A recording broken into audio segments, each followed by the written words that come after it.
മുസ്അബ് റളിയല്ലാഹു അൻഹുവും അദ്ദേഹത്തോടൊപ്പം കൊടിയും നിലംപതിച്ചു. അദ്ദേഹം ഷഹീദായി.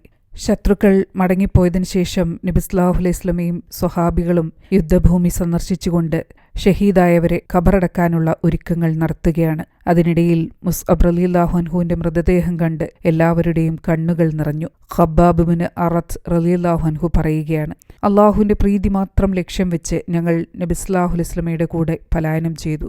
തന്മൂലം ഞങ്ങളുടെ പ്രതിഫലം അള്ളാഹുവിന്റെ അടുക്കൽ ഉറപ്പായി.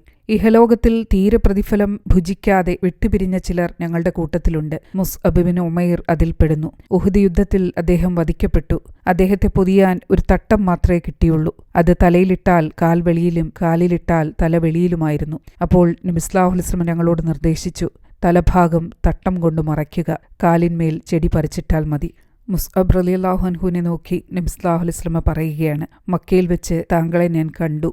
അന്ന് താങ്കളെപ്പോലെ ആർഭാടപൂർവം വസ്ത്രമണിഞ്ഞ സുമുഖൻ അവിടെ വേറെ ആരുമുണ്ടായിരുന്നില്ല. ഇന്നിതാ താങ്കൾ പാറിപ്പറന്ന തലമുടിയോടെ ഒരു തട്ടത്തിൽ. അള്ളാഹുവിനോട് ചെയ്ത കരാർ പാലിച്ച ഒരു കൂട്ടം ആളുകൾ സത്യവിശ്വാസികളിലുണ്ട് എന്നർത്ഥം വരുന്ന ഖുർആൻ ആയത്ത് നബി സല്ലല്ലാഹു അലൈഹി വസല്ലം അവിടെ നിന്നുകൊണ്ട് പാരായണം ചെയ്യുകയാണ്. തുടർന്ന് യുദ്ധക്കളത്തിൽ ഷഹീദായ സ്വഹാബികളോടായി നബി സല്ലല്ലാഹു അലൈഹി വസല്ലം വിളിച്ചു പറയുകയാണ്, നിങ്ങൾ അന്ത്യനാളിൽ അള്ളാഹുവിന്റെ സന്നിധിയിൽ രക്തസാക്ഷികളാണെന്ന് അള്ളാഹുവിന്റെ പ്രവാചകൻ ഇതാ സാക്ഷ്യം വഹിക്കുന്നു. തുടർന്ന് നബി സല്ലല്ലാഹു അലൈഹി വസല്ലം തന്റെ സ്വഹാബികളോട് പറയുകയാണ്, ജനങ്ങളെ, നിങ്ങൾ ഇവരെ സന്ദർശിച്ച് സലാം ചൊല്ലുക. എന്റെ ആത്മാവ് ആരുടെ കയ്യിലാണോ അവൻ സത്യം. അന്ത്യനാൾ വരെ ഏത് മുസ്ലിം അവർക്ക് സലാം ചൊല്ലിയാലും അവർ സലാം മടക്കാതിരിക്കില്ല. ഇതിന്റെ അടിസ്ഥാനത്തിലാണ് നമ്മൾ ഉഹുദ് താഴ്വര സന്ദർശിക്കുമ്പോൾ അവിടെ വെച്ച് ഖബറിലുള്ളവരോട് സലാം പറയുന്നത്.